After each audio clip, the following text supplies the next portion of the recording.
Now, of course, you're hearing some talk about an upcoming midterm election, not even a presidential election, where we're supposed to back down, cave to Iran, give them an MOU where they get $500 billion and become the most powerful country in the entire region. It's fascinating. It's fascinating. We'll see which direction it goes. We tried to bribe them. Make no mistake of it. The Trump administration tried to bribe Iran with $500 trillion after worrying about after worrying about $1 billion or $2 of cash on pallets. The Trump administration tried to bribe Iran to the tune of $500 billion. $500 billion. That was more than Kaiser Wilhelm II had to pay for Germany after World War I. Would have been catastrophic, not only for our U.S. interests, but our allies' interests in that region, if we had gone ahead and bribed Iran. And they'd actually been smart enough to take the bribe. Thank God they weren't. To talk about this and much more, let's bring in the co-host of our 8 a.m. hour, staff writer of The Atlantic, Jonathan Lemire, also co-host of The Rest is Politics, the BBC's Caddy K, MSL National Affairs analyst John Heilemann. He's partner and chief political columnist at Puck, and also the host of Politics Nation on MS Now, Reverend Al Sharpton. He is the president of the National Action Network. And, you know, Jonathan Lemire, far be it from me to be the guy that's talking about wanting to be in forever wars. I most certainly do not. In fact, we were very clear. I was very clear that I thought going into Iran was a mistake. But just as that was a terrible mistake, we can't make another terrible mistake on how we get out of Iran. And if we get out of Iran, playing right into Iran's hands, as some people are suggesting in the Republican Party, that, oh, we have to worry about a midterm election. So we're going to give you everything you want. We're going to let you keep your nukes. We're going to let you keep your ballistic missiles and actually build even more without any limitations. We're going to pay you $500 billion to become the most powerful country in that entire region and to terrorize our friends day and night and to terrorize the United States. We're going to do all of that because we have a 2-year election coming up in a couple months. Again, I understand the political concerns domestically, but internationally, it would be a nightmare to cave to a terror state for political reasons. Yeah, the president is in a bind of his own making, and it is a proud tradition for the hardliners in Tehran to humiliate American commanders-in-chief, and we're seeing that yet again. This was a war that President Trump thought could be over in whether it's days or a handful of weeks at most. And now it has dragged along, and we've seen the real economic impact of it. He is someone who has been casting about desperately for months now to get out of this, including tentative that MOU of a couple months back that even at the time, a lot of Republicans were very skeptical of, and many observers, including us, skeptical that it would hold. It has not. And now Iran is emboldened, and they have shown the ability to flex their muscles to open and close the Strait of Hormuz, more attacks on ships going through. We learn more about American casualties and the American fatalities, soldiers killed in bases in Jordan and elsewhere in the region.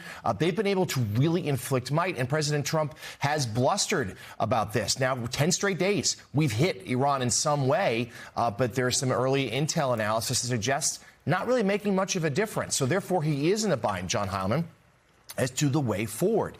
You know, he's desperate to not call it a war. He doesn't want this to be officially hostilities back on.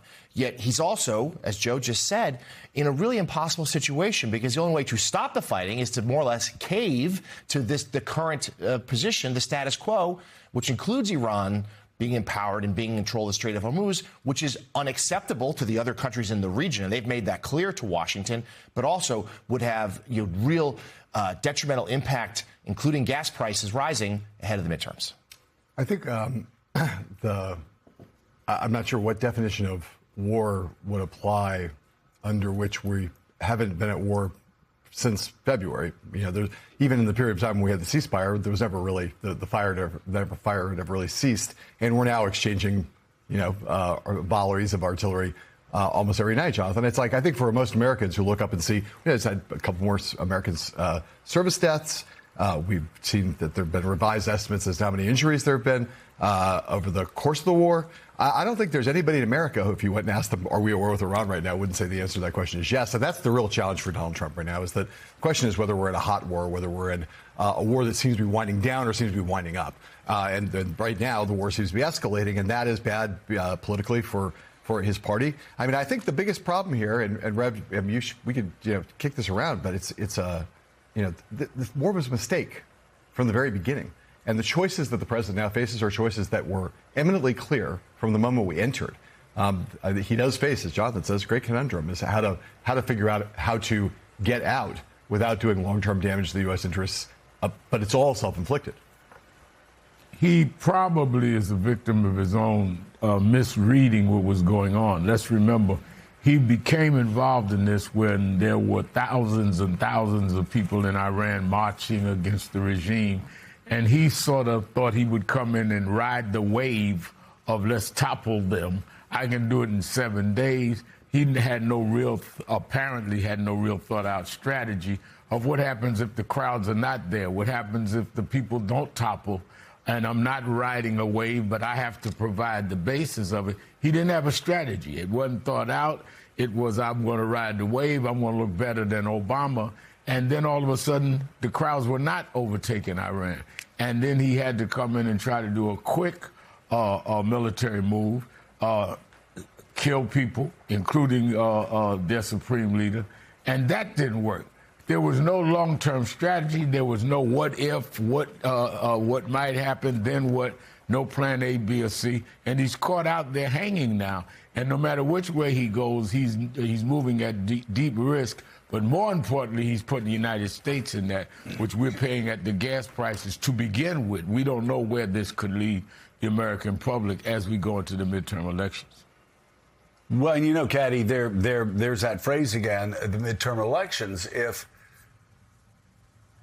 If you're not interested in the political consequences directly in front of you, the midterm elections, then it seems to me the answer is pretty clear. There's not going to be a military solution, despite all of the saber rattling and the embarrassing tantrums the Secretary of Defense has made. And, of course, that only makes Donald Trump look weaker every time Pete Hegseth opens his mouth and tries to act tough. It just makes Donald Trump and the entire administration look weaker. But there's not a military solution to this, but there may be an economic solution. As you remember, everybody remembers before this war began, you actually had Iran hobbled by just a collapsing economy. That's why the protests were out there. And so over time, if you're not staring at the gas pumps and if you're not staring at elections that are coming up in the next few months, if you take a long-term view of this, then it seems quite simple. Iran can be hobbled, but they can only be hobbled economically and brought to their knees economically. If the president's willing to do that, take a chance on actually not looking directly in front of him, then he has an opportunity to build a legacy, not by dropping bombs, but by squeezing Iran economically until they finally have to give up. Yeah, there are probably both economic and diplomatic solutions to this, Joe, but they take two things that have been missing so far. One is patience and the other is expertise. And so far, we haven't seen either of those. OK, a lot has been happening in the last few hours, so let's get everyone up to date on the overnight strikes. The U.S. and Iran traded for the 10th consecutive night. The continued attacks come hours after President Trump responded to the deaths of U.S. service members by warning on social media, quote, every time Iran kills an American soldier, they will pay for that killing many times over. The Pentagon has now identified the two fallen soldiers in Jordan as 25-year-old First Lieutenant Tyler James Feehan of Hawaii and 19-year-old Private Isabella Gonzalez of Texas, the youngest service member to be killed since the war began. Private Gonzalez finished high school just over a year ago and joined the Army after graduation.